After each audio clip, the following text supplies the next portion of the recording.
This is the call every family in Mexico dreads receiving, a kidnapper demanding a ransom.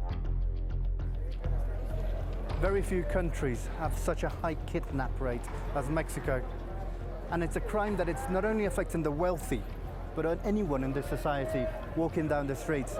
Anyone can be a quick fix of cash for the kidnappers. According to the authorities, 1,500 people were kidnapped in Mexico last year. But the National Institute of Statistics estimates at least 100,000 people are taken, and only a tiny fraction of cases are reported to the police. One victim, Roberto, was working as a blacksmith, fixing iron bars to a window in rural Mexico when he was taken. There was a boy, about 14. He was just a kid. Another young guy, he had a pistol, a gun, and he pointed it at me. And they were yelling, they threw me to the ground, they tied my feet, they kicked me in the face and the ribs. Roberto was released after a few hours, but the kidnappers then took his family, who were later freed by the police.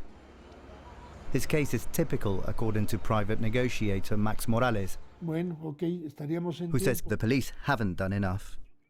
En 20 años no se han tomado las medidas adecuadas y eso ha proliferado este tipo de delitos y hasta los más pobres tienen una modalidad de secuestro o extorsión, que es lo más grave de todo, ¿no? A ese dueño, supuestamente de una bicicleta con pan, a ese señor le pedían 15, 20 mil pesos por rescate de su hija. Que 15 o 20 mil pesos son $500. A lo mucho.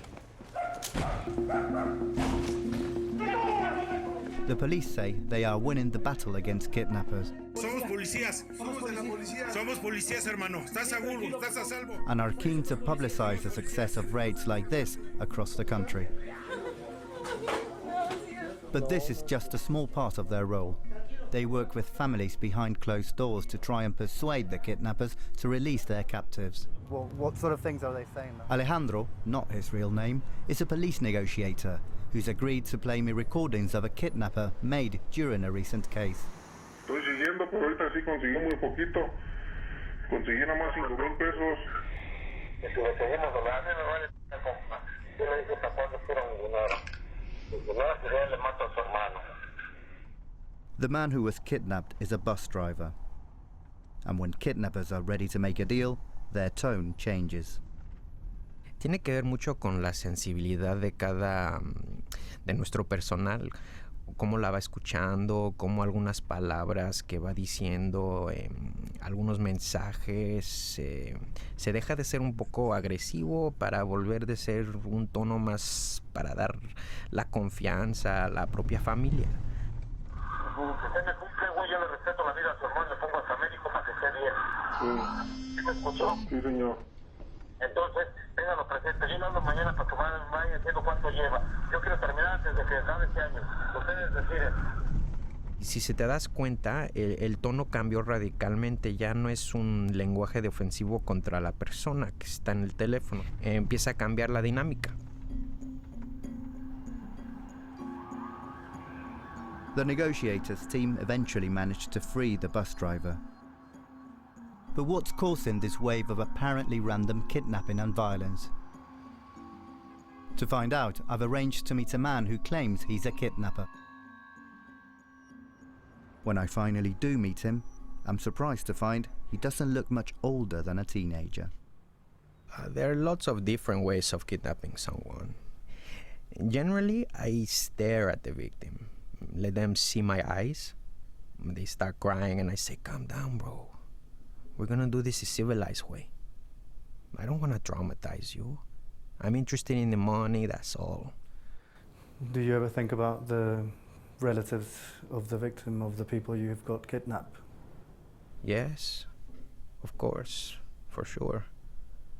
We're still human. But it's very rare we do something to someone who doesn't deserve it. I don't start fights, but if one happens, I make the most of it. I stab you in the stomach, or I bite your face or just remove something from it. Maybe cut your throat with a knife, and then I mess with the windpipe a little bit. I think it makes an impression. Es más beneficioso económicamente el secuestro que la propia droga a veces. With drugs, you have clients and it's continuous, but kidnapping is the fastest way. You can't make anything up to $2 million, so it's hard to give up. ¿Alguna vez sentiste arrepentimiento de algún tipo por alguno de las personas que levantaste? No, I don't have any regrets about the people I've killed. But the truth is, I've already my life, so it doesn't really matter. I can't verify what he said, but I'm shaken by meeting him.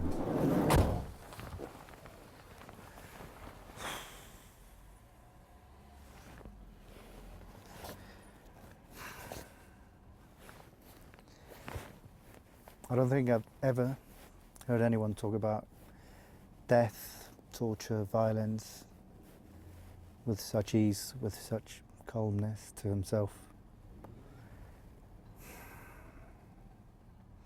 It's frightening because it was just like an ordinary young man talking about horrible things, no remorse, no regrets, knowing he was going to die soon, probably.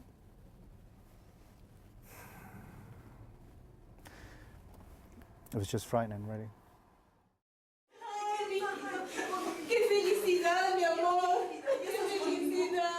The police reunite dozens of families with their loved ones every month. Official police statistics show the number of kidnappings have fallen since last year. But the scars from kidnapping take a long time to heal.